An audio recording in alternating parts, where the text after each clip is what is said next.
because I know that the British people welcome those who come here and contribute, but contribution is a condition of that welcome.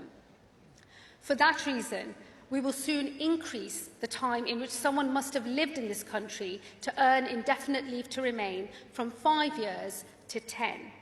And we will be consulting on this change soon, and as part of that consultation, I will be proposing a series of new tests, such as being in work, making national insurance contributions, not taking a penny in benefits, learning English to a high standard, having no criminal record, and finally, that you have truly given back to your community, such as by volunteering your time to a local cause. Without meeting these conditions, I do not believe your ability to stay in this country should be automatic.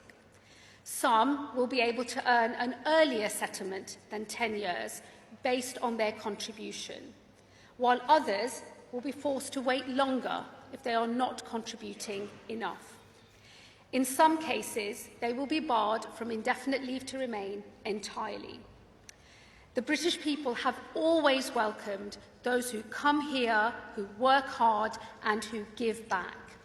Time spent in this country alone is not enough. Just like my parents, you must earn the right to live in this country for good. So Shabana Mahmood is proposing 6 changes to UK's indefinite leave to remain. Yes, so she said, I am the one to sort this mess out. So after Yvonne Copper left office, she took over and she said, I am the one. It is me that will sort this mess. If I don't do it, this country will further be divided. And again, she said, Nigel Farage is a racist. He doesn't want people here. But you see, me and my Labour Party, we welcome migrants. We love migrants. However, we are going to make it tough for you to settle here in this, our United Kingdom. Yeah. And so Shabana Mahmood is proposing 6 changes to UK's indefinite leave to remain. If you're a skilled worker, we all know that most of these changes already apply to skilled workers. It's just 2 of the changes, which I still don't understand. Why are they not coming forward? Is it going to be retrospectively applied, or it is going to be forward-looking as it's always been? That is the only thing we are asking. So in this video, I'm going to be telling you the 6 changes that Shabana is proposing to UK's indefinite leave to remain. Number 1, she said she will double it. Yes, 5 to 10 years. You should stay longer. 5 years is not enough for you to gain settled status. So you're going to be paying your taxes, you're going to be contributing, do everything, renew your visas for 10 years before you can achieve indefinite leave to remain. However, she will put in some measures that will make people who contribute more and shorter than some others. Some will be disqualified entirely based on the fact that they can't meet certain criteria. Second thing is that you must pay your NI and taxes. Yes, so if you're a skilled worker and you don't pay NI and taxes, how are you in the country? This is something that is new to any skilled worker, because obviously skilled workers do pay NI, they do pay taxes. That is what is keeping the country running. And so if you're a skilled worker, that is not something that is new to you. The next thing she said is that she's going to be raising the English language requirement. The standard of English language requirement is going to be going up into the roof. I don't understand what that one is, because as a professional nurse who gained my license to practice in the UK, I already attained a band 7 and above to be able to register with the National Midwifery Council of the United Kingdom. And so if you're a professional, I believe you've already met all this professional registration requirements. And so I don't understand what a high level of English language requirement is going to be, and I don't know who actually is going to be affected by this high level of English language requirement. The next thing she said is that you should maintain a clean criminal record. If you do anything like this, within that 10 years, you are out of the ball. You are out of the game. You cannot qualify to settle in the UK. And so any little thing that at first could have, been overlooked, now she's saying that those little things can let you wait until 10 years and even in some cases be disqualified entirely, be barred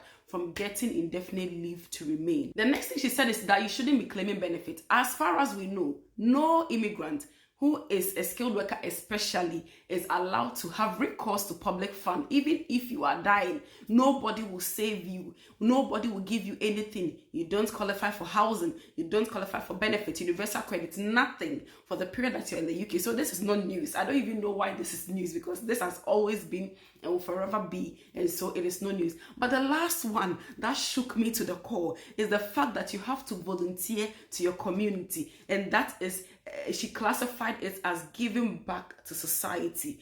So after you have worked your hours and you have paid your taxes, you've paid your NI, you still have to go into the community and do volunteering service. And that is where a bit of my problem is, because how can a nurse do 48 hours in A&E or in AMU, in ITU, in PQ, in NICU, in a nursing home where the ratio is 40 nurse to, one nurse to 40 residents, a carer who has hoisted 10 patients and repositioned 20 residents per shift, an engineer who has gone to sort out his bits and bombs, a security personnel, somebody who has worked in a warehouse, somebody who has worked in transportation, in hospitality. They've already worked a ridiculous amount of hours. You expect them to still go to the community and still volunteer and still pay for their taxes and still pay for the indefinite leave to remain, which is not free. As at this point is £3,029 plus 500 or £1,000 depending on the service that you want to choose. And so it is not free, but they still have to do volunteering. That is where my problem is.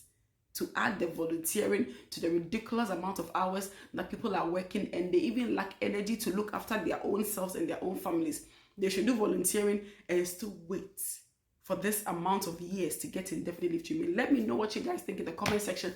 But for me, I think, I don't even know what to say about it, but it doesn't sound right. And I heard one MP also questioning that particular phrase of people doing volunteering service, because the name volunteering means that it is something that you should do willingly. It is not forced. It is not compulsory.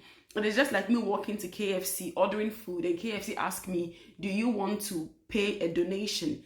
And I choose yes or no. It should be a choice. So volunteering has never, as the name implies, volunteering.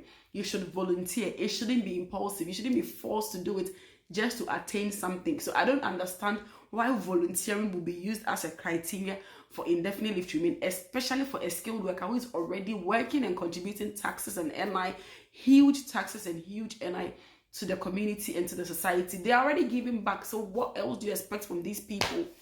Let me know what you guys think about what Shabana Mahmood said. But as she said, it's a proposal and it is open to public consultation and consultation from the House of Commons. So it is not a law as yet, but they're going to be looking into it.